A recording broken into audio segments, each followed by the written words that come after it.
Hey everyone, welcome to Raj economics and commerce classes. मैं हूं नीरज कुमार और आज मैं आप लोगों के बीच आ गया हूं ह्यूमन कैपिटल फॉर्मेशन का सेकंड वीडियो को लेकर के। पिछला वीडियो में हम लोगों ने देखा था ह्यूमन कैपिटल क्या होता है, ह्यूमन कैपिटल फॉर्मेशन कैसे होता है, ठीक है, sources of human capital formation क्या है ना।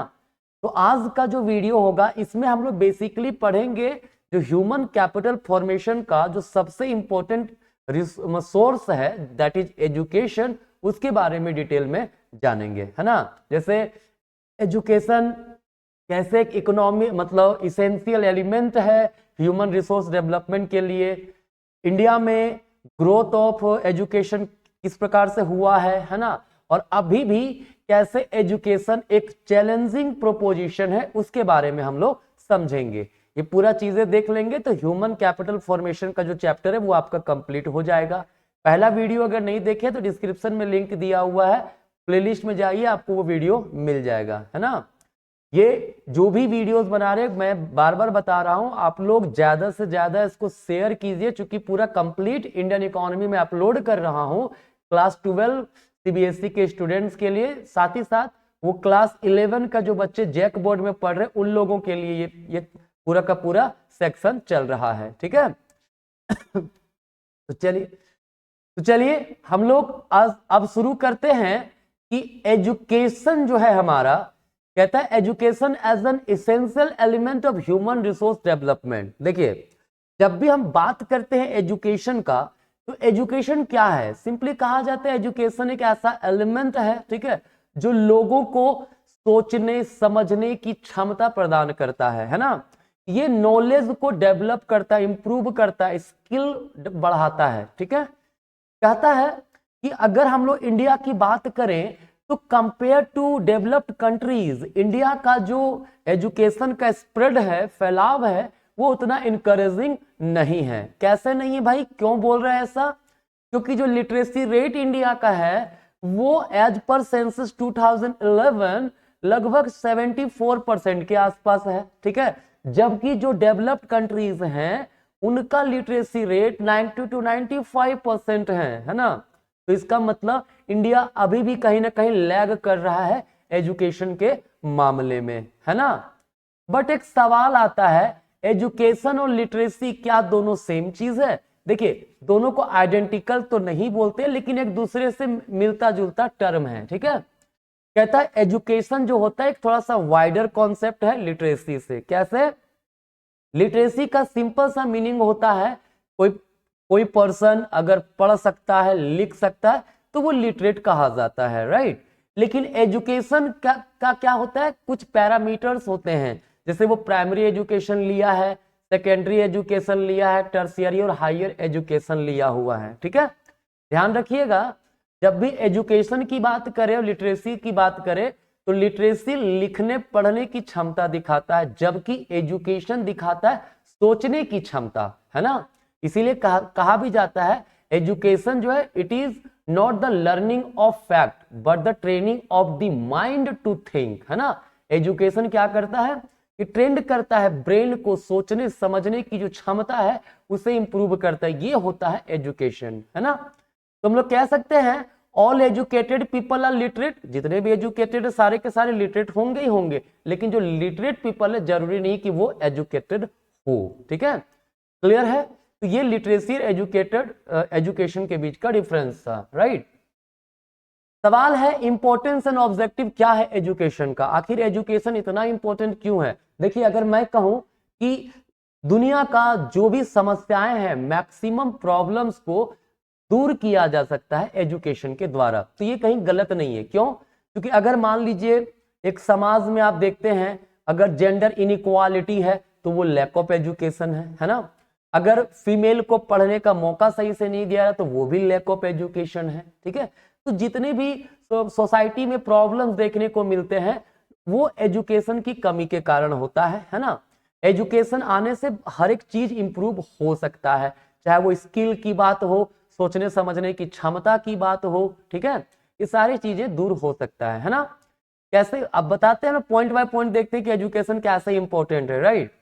पहला कहता है एजुकेशन प्रोड्यूसर रिस्पॉन्सिबल सिटीजन, जो सिटीजन होते हैं, है ना, जब वो एजुकेटेड होते हैं तो वो रिस्पॉन्सिबिलिटी समझते हैं, है ना, वो अपने कंट्री के लिए, फैमिली के प्रति क्या रिस्पॉन्सिबिलिटी उनका बनता है वो उसको आराम से देख सकते, समझ सकते हैं अगर एजुकेटेड है तो। It develop science and technology, लोग जब एजुकेटेड हैं तभी तो नए नए आइडियाज दिमाग में आते हैं, सोचते हैं, तो साइंस एंड टेक्नोलॉजी को इंप्रूव करते हैं। ठीक है, एक समय ऐसा था जब कोई सोच भी नहीं सकता था कि इंडिया में रह रहा व्यक्ति अमेरिका में रह रहे व्यक्ति से डायरेक्टली वीडियो कॉल के थ्रू बात कर सकता है, लेकिन ये एजुकेशन ही तो था जिसने साइंस एंड टेक्नोलॉजी को इतना डेवलप किया कि आज हम लोग घर बैठे आराम से वीडियो कॉल कर लेते हैं, इंडिया में रह के अमेरिका के लोगों से बात कर लेते हैं। ठीक है, यही साइंस एंड टेक्नोलॉजी है जो किसका आउटकम है, एजुकेशन का आउटकम है। ठीक है, it facilitate use of natural and human resources of all region of the country, जो ह्यूमन रिसोर्सेज हैं, जो नेचुरल रिसोर्सेज हैं, उनका प्रॉपर यूटिलाइजेशन कैसे हो, है ना, वो एजुकेशन हमें समझाता है। It expand mental horizon of the people, मतलब मेंटली काफी स्ट्रांग होता है, बहुत अच्छे से सोच समझ के लॉजिकल वे में बातें करता है अगर एक व्यक्ति एजुकेटेड हो तो, है ना। It help economic development through greater participation of people in the process of growth. देखिए सिंपल सी बात है, लोग अगर एजुकेटेड है, पढ़े लिखे हैं, ठीक है, तो वो कंट्री को डेवलप करने में अपना अच्छा कंट्रीब्यूशन देते हैं। ठीक है, अगर लोग पढ़े लिखे सही से ना हो, है ना, तो वो स्किल्ड नहीं होंगे, स्किल्ड नहीं होने के केस में वो बहुत अच्छा पार्टिसिपेशन कंट्री के ग्रोथ में नहीं दे सकते हैं। क्लियर।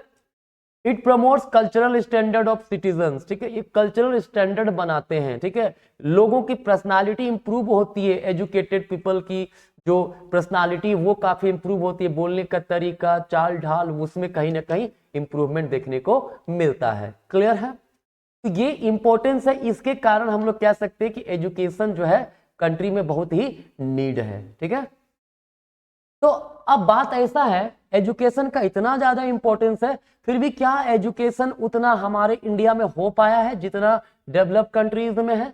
जी नहीं। अभी मैंने बताया लिटरेसी रेट इंडिया का 74% के लगभग है, जबकि डेवलप्ड कंट्रीज में 90 to 95% है। तो गवर्नमेंट इंटरवेंशन जरूरी है, किसमें? हेल्थ एंड एजुकेशन में। क्लियर। कैसे? This sector need huge investment with a very high fixed expenditure. देखिए सिंपल सी बात है, कोई प्राइवेट इंडिविजुअल हर तरह का एजुकेशन पे खर्च नहीं कर सकता, हेल्थ पे खर्च नहीं कर सकता। जो पुअर पीपल हैं वो बहुत ज्यादा खर्च नहीं कर पाएंगे एजुकेशन पर, हेल्थ पे।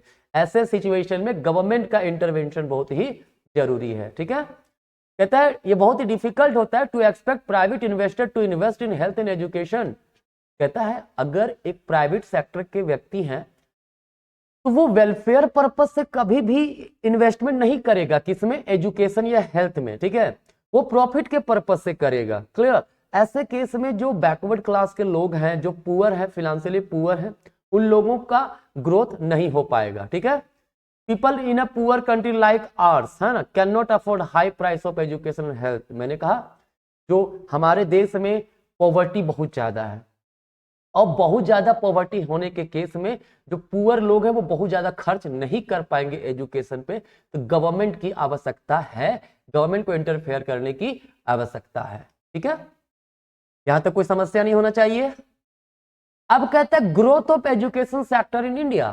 कहता है इंडिया जब से आजाद हुआ तब से अभी तक क्या सच में इंप्रूवमेंट नहीं हुआ है क्या? नहीं, इंप्रूवमेंट काफी हुआ है। ठीक है, कैसे? ये हम लोग यहाँ पे देखेंगे पॉइंट बाय पॉइंट। पहला, expansion of general education. General education में काफी इंप्रूवमेंट मिला है। जनरल एजुकेशन जनरल कोर्स है ना, जैसे प्राइमरी एंड मिडिल स्कूल 1950-51 में मात्र 2.23 लाख था, जो 2015-16 का डेटा कहता है 12.70 लाख, जो अभी और बढ़ गया है प्रेजेंट में। ठीक है, अभी 15 लाख के आसपास पहुंच गया है। सेकेंडरी एंड सीनियर सेकेंडरी जो स्कूल है वो 7.4 थाउजेंड था 1950-51 में, अभी 2.52 लाख हो गया है। जनरल कॉलेज 578 था जो कि 39,071 हो गया, इसमें अभी लगभग 50,000 के आसपास पहुंचने वाला है। यूनिवर्सिटीज जो है 27 था, 729 हो गया। उसी प्रकार से अगर हम लोग ये नंबर ऑफ स्कूल्स में इंक्रीमेंट हुआ है, नंबर ऑफ यूनिवर्सिटीज में, सेम नंबर ऑफ स्टूडेंट्स में भी इंक्रीमेंट देखने को मिला है। प्राइमरी मिडिल में 19.15 लाख स्टूडेंट था, जो कि 17 करोड़ हो गया 2015-16 में। मतलब नंबर ऑफ स्टूडेंट्स भी बढ़े हैं। ये डेटा आप इसको स्क्रीनशॉट करके रख सकते हैं, ठीक है। बाय द वे मैं एक और चीज बता दूं, अगर आप नोट चाहते हैं, ठीक है, तो मैं इंडियन इकोनॉमी का पूरा कंप्लीट जब जितना 12th क्लास के बच्चों के लिए पूरा कंप्लीट हो जाएगा ना, तो मैं टेलीग्राम में पूरा पीडीएफ डाल दूंगा, ठीक है। आप एक काम कर सकते हो, टेलीग्राम चैनल ज्वाइन कर लो, डिस्क्रिप्शन में लिंक दिया हुआ है ना। कंप्लीट नोट्स आपको मिल जाएगा। और ध्यान रखिएगा आप लोग, एक और चीज, मैं बहुत जल्द क्विक रिवीजन वीडियो लाने वाला हूं मैक्रो इकोनॉमिक्स का, जो 1 शॉट वीडियो होगा या फिर 2 या 3 पार्ट में वीडियो रहेगा। कंप्लीट मैक्रो इकोनॉमिक्स को भी हम लोग उसमें अपलोड करेंगे, जो एकदम क्विक टाइप से होगा, एग्जाम के कुछ समय पहले देख लेने से बहुत काम आने वाला है, ठीक है।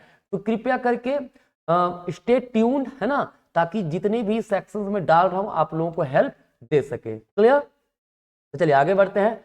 और क्या ग्रोथ हुआ है? एलिमेंट्री एजुकेशन का भी ग्रोथ हुआ है। देखिए जनरली एलिमेंट्री एजुकेशन का मतलब हुआ क्लास 1 to 8, है ना, मतलब प्राइमरी और मिडिल, जो एज ग्रुप 6 to 14 के बारे में बात करता है, ठीक है।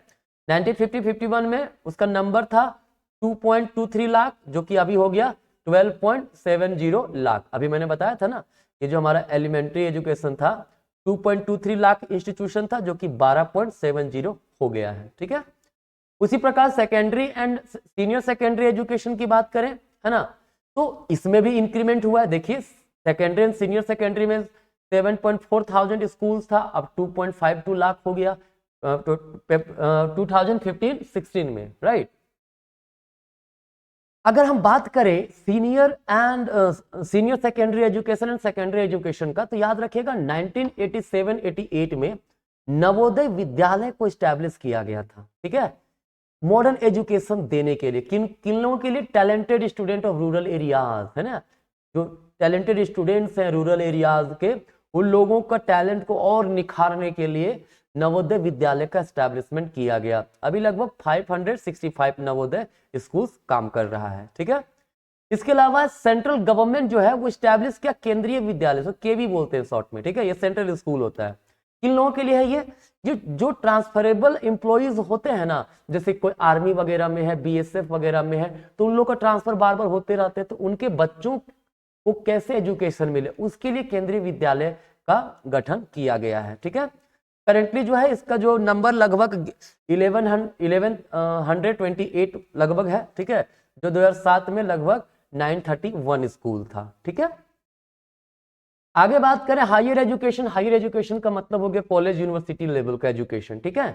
कहता है 799 यूनिवर्सिटीज जो है वो अभी प्राइवेट मतलब प्रोवाइड करते हैं एजुकेशन, हायर एजुकेशन, क्लियर, जिसमें 44 सेंट्रल यूनिवर्सिटीज हैं, है ना, 40 डीम्ड यूनिवर्सिटीज हैं। टोटल नंबर ऑफ कॉलेज अगर बात करें तो 39,071 कॉलेजेस लगभग हैं, जो भी बढ़ गया, ये 2015-16 का डेटा है, क्लियर। बात करें अब वोकेशनलाइजेशन ऑफ सेकेंडरी एजुकेशन का, है ना, तो कहता है जो वोकेशनल कोर्सेज होता है 1988 में, फरवरी 1988 से सेंट्रल गवर्नमेंट के द्वारा लॉन्च किया गया। कहा गया कि जो जनरल कोर्स कर रहा है उसके साथ ही साथ उसे वोकेशनल प्रोफेशनल बनाया जाए, ठीक है, जो किसके अंतर्गत आता है? कॉमर्स में है, इंजीनियरिंग में, टेक्नोलॉजी, हेल्थ, मेडिसिन, इन सब में, ठीक है। वोकेशनल कोर्सेज में काफी ज्यादा मतलब कहा जाता है एक स्टैंडर्ड फॉर्मेट में एग्जाम वगैरह हुआ, एजुकेशन भी चलता है, रेगुलर बेसिस पे क्लासेस होते हैं, ठीक है। ये हमारा वोकेशनल कोर्सेज जो स्किल को काफी तेजी से डेवलप करता है, ठीक है। बात करें technical, medical and agriculture education, तो इसमें भी टेक्निकल कॉलेजेस इंजीनियरिंग वगैरह का हो गया, या मेडिकल कॉलेजेस हो गया, एग्रीकल्चर एजुकेशन हो गया, उसके भी नंबर काफी आजादी से अभी तक अगर देखा है तो बहुत सारे बढ़े हैं, ठीक है। अभी के समय में बहुत सारे इंजीनियरिंग कॉलेजेस हैं, मेडिकल कॉलेजेस आपको देखने को मिलेगा, तो ये कहीं ना कहीं ग्रोथ दिखाता है हमारे एजुकेशन सेक्टर का, ठीक है। फिर रूरल एजुकेशन, कहता है रूरल एजुकेशन को भी डेवलप करने के लिए सरकार ने काफी कोशिश किया है ना। याद रखिएगा national rural higher education council, इसका सेटअप किया गया था इस पर्पज से। इस काउंसिल के अंतर्गत क्या है, 14 रूरल एजुकेशनल इंस्टीट्यूशन जो है वो फंक्शन कर रहा है। इसमें क्या होता है, शेड्यूल कास्ट शेड्यूल ट्राइब के स्टूडेंट जो फ्री एजुकेशन उन्हें मिल पाता है, मतलब रूरल एरियाज के, ठीक है। तो इन सब चीजों को देख करके हम ये कह सकते हैं कि एजुकेशन का ग्रोथ तो हुआ है एजुकेशन सेक्टर का, लेकिन अभी भी रिमार्केबल ग्रोथ जो हम लोग कहेंगे वो नहीं हुआ है, ठीक है। अभी भी एजुकेशन के सेक्टर में और ज्यादा इंप्रूवमेंट की आवश्यकता है, ठीक है।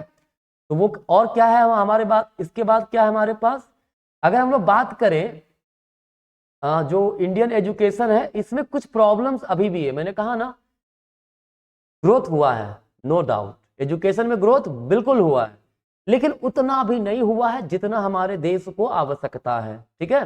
कैसे, वो कौन से चैलेंजेस हैं एजुकेशन सेक्टर की, तो बात करें सबसे पहला लार्ज नंबर ऑफ इलिटरेट्स। अभी भी इलिटरेट्स लोगों की संख्या बहुत ज्यादा है इंडिया में, ठीक है। इतना ज्यादा कि दुनिया में डेवलप कंट्रीज में उतना उसका बहुत ही कम परसेंटेज वहां पे इलिटरेट है, ठीक है। इनएडिक्वेट वोकेशनलाइजेशन, ठीक है। मैंने अभी कहा था ना वोकेशनल कोर्सेज को काफी प्रमोट किया जा रहा है, लेकिन हर जगह पे नहीं हो पा रहा है, हर क्षेत्र में नहीं। कोई रीजन में काफी अच्छा हो गया, कोई रीजन में बिल्कुल नहीं हो पाया, ठीक है। जेंडर बाइस भी देखने को मिलता है, जो इनरोलमेंट मेल का होता है उतना फीमेल का नहीं हो पा रहा है अभी भी, ठीक है। अभी भी मेल लिटरेसी से कम है फीमेल लिटरेसी, ठीक है। लो रूरल एक्सेस लेवल, कहता है सिंपल सी बात है ना, रूरल एरियाज के जो लोग हैं उनको एक्सेस नहीं मिल पा रहा है जितने अर्बन पॉपुलेशन को मिल पा रहा है एजुकेशन का, ठीक है। इसे दूर करने की आवश्यकता है। प्राइवेटाइजेशन का दौर चल रहा है। ऐसे केस में क्या है ना, जो प्राइवेट स्कूल कॉलेजेस हैं जो अच्छे एजुकेशन प्रोवाइड तो कर रहे हैं, लेकिन बहुत ही हाई चार्ज कर रहे हैं एजुकेशनल फी के रूप में, ठीक है। तो इससे क्या होता है, पुअर सेक्शन के लोग उसको अचीव नहीं कर पाते, वो एजुकेशन प्राप्त नहीं कर पा रहे हैं, ठीक है। लो गवर्नमेंट एक्सपेंडिचर ऑन एजुकेशन, सरकार, अगर हम लोग अपने देश में देखें तो ये बहुत ही बड़ा कभी कभी दुख होता है, बहुत ही बड़ी समस्या देखने को मिलता है, ठीक है। हर कंट्री को सबसे पहले अगर डेवलप करने की आवश्यकता है ना, तो क्या चीज, सबसे पहले एजुकेशन को डेवलप करने की आवश्यकता है। अगर एजुकेशन डेवलप होगा ना तो समाज में बहुत सारे जो ड्रॉबैक्स है वो धीरे धीरे दूर हो जाएगा, ठीक है। लेकिन अभी भी इंडिया जो है, इंडिया जैसे देश में देखने को मिलता है कि एजुकेशन सेक्टर में जितना खर्च होना चाहिए उतना खर्च नहीं कर रही है, ठीक है। सरकार कई बार कमिटमेंट करती है कि 6% of GDP we will spend on education, ठीक है, बट 4 to 5% रह जाता, उससे ज्यादा नहीं होता है, ठीक है। तो इसमें सरकार को ध्यान देना चाहिए। क्लियर, कंट्री को जरूरत कितनी है तो हम लोग कर कितना खर्च रहे हैं, है ना। तो ये सारे कहीं ना कहीं क्या है, ड्रॉबैक्स हैं, जो प्रॉब्लम्स है, चैलेंजेस हैं इंडियन एजुकेशन सेक्टर में, राइट। अब अगर बात की जाए, गवर्नमेंट जो एजुकेशन सेक्टर को रेगुलेट करने के लिए कुछ तो तरीका बनाया होगा, तो ये कुछ वेरियस ऑर्गेनाइजेशन के थ्रू रेगुलेट होता है ना। एक है इसमें एनसीईआरटी, जिसका फुल फॉर्म है national council of education research and training, है ना। ये इंगेज है basically designing text material up to the senior secondary level. ये डिजाइन किया गया है, ये एस्टैब्लिश किया गया है फॉर द टू डिजाइन, है ना, टेक्स्ट मटेरियल, जो मटेरियल्स मिलते हैं सीनियर सेकेंडरी लेवल तक के जो क्लासेस हैं उन लोगों के लिए बुक वगैरह जो डिजाइन करना है, कंटेंट क्या क्या डालना है उसके बारे में ये रिसर्च करते रहती है, उसी को ये पब्लिश करते रहती है, ठीक है। यूजीसी है यूनिवर्सिटी ग्रांट कमीशन, है ना, कहता है ये primary and funding authority for the university education, जो यूनिवर्सिटीज कंट्री में चल रहे हैं उनको रेगुलेट करता है, ठीक है। उस पर फैसिलिटेट, उन लोगों को फैसिलिटेट करता है ना, उन लोगों को फंड वगैरह देता है। क्लियर। एआईसीटी, ये है all India council of technical education, जो टेक्निकल एजुकेशन से लाइक इंजीनियरिंग कॉलेजेस वगैरह उसको रेगुलेट करता है ये, ठीक है। ICMR, Indian council for medical research, मतलब ये मेडिकल एजुकेशन से रिलेटेड सेक्टर ये है ना, उसका इंस्टीट्यूशन है। क्लियर, ये मेडिकल वगैरह कॉलेजेस वगैरह को रेगुलेट करता है कहीं ना कहीं, ठीक है, यही डिग्री वगैरह प्रदान करता है। क्लियर। तो ये था हमारा क्या बोलते हैं, जितने भी गवर्नमेंट के द्वारा जो ऑर्गेनाइजेशन इस्टेब्लिश किए गए हैं एजुकेशन को डेवलप करने के लिए, एजुकेशन को कंट्रोल करने के लिए, वो चीजें हो गया, ठीक है। अब अगर बात करें ह्यूमन कैपिटल फॉर्मेशन का, तो ये सेक्शन हमारा खत्म हुआ, है ना। तो आएंगे नेक्स्ट क्लास में आगे का वीडियोस को लेकर के, जो भी हमारे पास अभी बचा हुआ है एम्प्लॉयमेंट वाला चैप्टर, रूरल डेवलपमेंट वाला चैप्टर, इंफ्रास्ट्रक्चर वाला चैप्टर, ठीक है, और इंडिया का रिलेशन विथ नेबर कंट्रीज, ये चारों चैप्टर बचे हुए हैं, 4-5 चैप्टर हैं, तो इनको भी मैं जल्दी जल्दी ला करके आप लोग को पेश कर दूंगा, ठीक है। तो कृपया करके पूरा कंप्लीट वीडियो देखा करें, है ना, और दोस्तों के साथ जरूर शेयर कीजिए। चलिए आज कहीं तक, मिलते हैं नेक्स्ट क्लास में, धन्यवाद।